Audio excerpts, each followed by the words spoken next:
अभी मेरे घर वाले मुझसे बात नहीं करते, सच बात यही है। अभी मतलब एक ऐसा नहीं कि कैमरे के सामने मैं ऐसे बोल रहा हूँ कुछ ऐसा कुछ। गवर्नमेंट जॉब के भरोसे बैठेंगे तो ज़िंदगी खराब। 20,000 का बजट था मेरे पास, मतलब वो भी उधार लेने के बाद।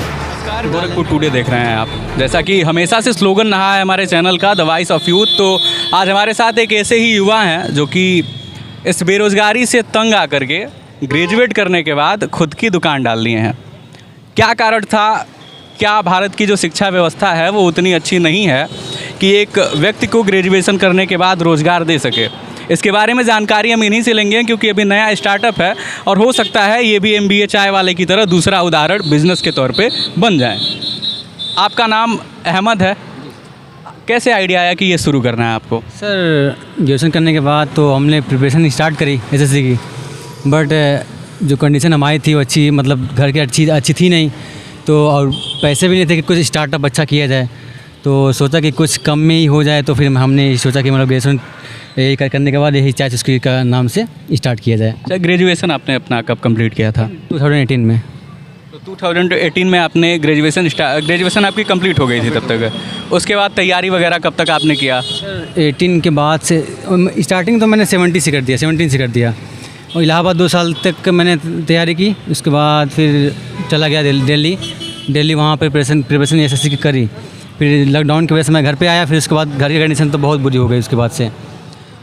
तो यहाँ पे जो हुआ आपको, मतलब उस टाइम कितनी वैकेंसियाँ वगैरह आई, उससे तंग आ पाए या फिर तैयारी थोड़ी सी बेहतर हो सकती थी, या फिर क्या दिक्कत? सर कोशिश तो मैंने बहुत की और मतलब शायद 14 घंटे 15 घंटे जितना देख सकता था मैं उतना दिया प्रिपरेशन पे, ठीक है। अभी फिर उसके बाद वैकेंसीज़ में आती हैं सर, उसमें फिर धांधलियाँ जो होती हैं ना वो कुछ ज़्यादा ही हो जाती हैं आजकल, तो इसलिए थोड़ा सा उससे तंग आकर थोड़ा सा मतलब, और फिर कंडीशन हमारी इतनी अच्छी थी नहीं कि और फिर आगे इसको कंटिन्यू कर सकें, तो हमने वहीं पे बीच में छोड़ दी। फिर उसके बाद ये स्टार्टअप किया फिर उसके बाद से। अच्छा, आपने जब स्टार्टअप किया तो कौन कौन सी चीज़ें आपको फेस करनी पड़ी? क्योंकि लगातार जब आप एक नया स्टार्टअप करते हैं और ऊपर से ग्रेजुएट पढ़ने लिखने के बाद, तो वो दिक्कत होती है, क्योंकि लोग अभी भी किसी बिज़नेस को उतना ज़्यादा वो नहीं लेते। और बाकी आपने चाय का शुरू किया, तो इसको लेकर के लोगों का रिएक्शन क्या था? घर वाले क्या बोले इस पर, अगर कुछ? सर रिएक्शन तो सर बहुत ही बैड था, अभी भी बैड है। अभी मेरे घर वाले मुझसे बात नहीं करते, सच बात यही है। अभी मतलब एक ऐसा नहीं कि कैमरे के सामने मैं ऐसे बोल रहा हूँ कुछ ऐसा कुछ नहीं है। रियलिटी है ये कि मेरे घर वाले मुझसे बात नहीं करते, क्या कर रहा है क्या नहीं कर रहा है, कहाँ तक जाएगा ये, इसको लेके। फिर भी अभी देखिए, अभी घर पे आज कॉल आया था कि क्या कर रहा है, तो चाचा गाली देने लगे कि क्या कर रहा है, पढ़ लिख के इतना सारा कुछ सारा बर्बाद करेगा। तो मैंने कुछ बोला नहीं, क्या बोल रहा है इसका क्या बोल रहा हूँ, जब उन लोगों को नहीं समझ में आ रहा फिर क्या करें। फिर जितना हम दे चुके हैं अभी तक पढ़ाई में नहीं दे चुके हैं, वो लोग तो समझ नहीं पाएंगे अभी। तो सर अभी कंडीशन तो बुरी ही अपनी ही है, बस कोशिश है कि हो जाए जल्दी। तो इन्होंने जो बोला, एक बार सरकार को और बाकी ये आपको बता दें, ये मुख्यमंत्री के गृह जनपद से हैं। अब सोच सकते हैं भारत की और इस ज़िले की शिक्षा व्यवस्था कितनी बेहतर है कि एक व्यक्ति ग्रेजुएट करने के बाद यहाँ पे अपना स्टॉल लगाया है। ये सवाल करना ज़रूरी है सरकार से और जितने भी आला अधिकारी हैं जो शिक्षा में कार्यरत हैं अभी। बाकी चलिए इनसे जानते हैं। और मैंने तो आपसे पूछ लिया कि रिएक्शन वगैरह क्या रहा, आगे क्या करना चाहते हैं इसको लेकर के? सर आगे क्या, मैं तो सर सोचा तो कुछ अभी नहीं है, कुछ प्लान तो नहीं है ऐसा किसी कुछ ज़्यादा उम्मीद होगी इससे, बट ट्राई है, अभी कुछ कोशिश करूँगा कि कुछ हो जाए। अच्छा, आपने ये चाय का ही क्यों स्टार्ट किया जब आपने शुरू किया? बात ये सर कि मेरे पास उतना बजट नहीं था कि मैं कुछ ऐसा स्टार्टअप कर सकूँ, मतलब कि ताकि बड़ी बजट वाला सिस्टम ऐसा रहे, कुछ रहे। बस नॉर्मल, ये भी मेरे पास बस 20,000 का बजट था मेरे पास, मतलब वो भी उधार लेने के बाद 20,000 का बजट बना, तो मैंने स्टार्टअप फिर सोचा कि कुछ तो बनेगा, तो फिर ये स्टार्ट किया मैंने। अच्छा, आपके मन में भी विचार आया होगा कोई कैफ़े वगैरह खोलते हैं, लेकिन फिर उसके बाद? नहीं तो सर अभी तो स्टार्टिंग है, अभी तो ज़्यादा कुछ सोचा नहीं है, बस चल रही है ज़िंदगी, किसी तरह से चल रही है, चल जाए। अच्छा, मान लीजिए ग्रेजुएशन आपने किया, ग्रेजुएशन के बाद आपने कहा तैयारी के बाद सकते, तो इससे पहले भी कोई और बिज़नेस आप ट्राई किए कि डायरेक्ट इसी पे आए? नहीं सर, अभी इससे पहले तो बस पढ़ाई पे फोकस था। इससे पहले मैं कुछ नहीं, ऐसा कुछ भी नहीं था कि मतलब पार्ट टाइम जॉब भी नहीं किया अभी तक। एक लाइब्रेरी में जॉब किया था बस, ऐसे ही मतलब पढ़ाई के चक्कर, मतलब पढ़ाई करते और फिर उसका वो निकालने के लिए पार्ट टाइम जॉब की तरफ। बाकी तो मैंने कभी नहीं, स्टार्टअप नहीं, ऐसे कुछ नहीं किया।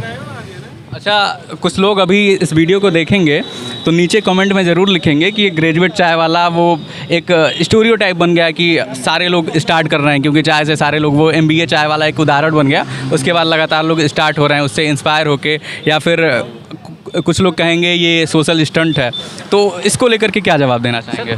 हम लोगों को यही जवाब देना चाहेंगे सर कि मतलब अगर पढ़ाई लिखाई से नहीं हो रहा कुछ, तो सर आपने अपने ऊपर कुछ जिम्मेदारी लेके कुछ बैठें और कुछ स्टार्टअप करें, ठीक है। पढ़ाई लिखाई से मतलब ये है कि गवर्नमेंट जॉब, हर किसी को गवर्नमेंट जॉब तो मिलेगी नहीं, पहले ये भी जान लीजिए सर।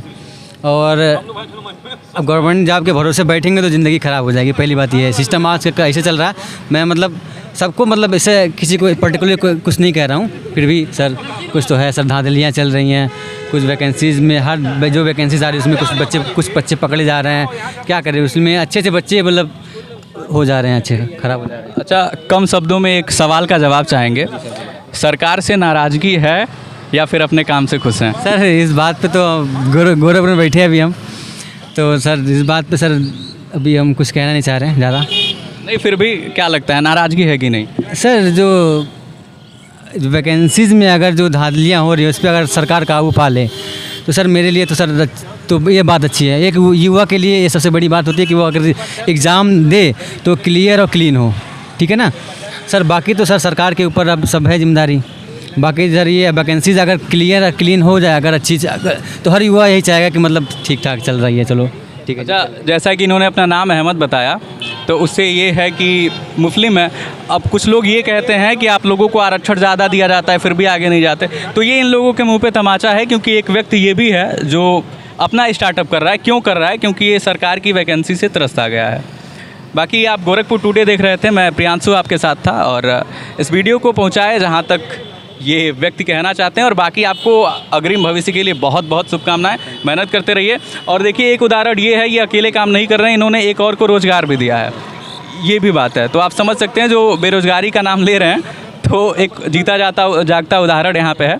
बाकी वीडियो को ज़्यादा से ज़्यादा शेयर करें और लोगों तक पहुँचाएँ इनकी बात। बहुत बहुत धन्यवाद।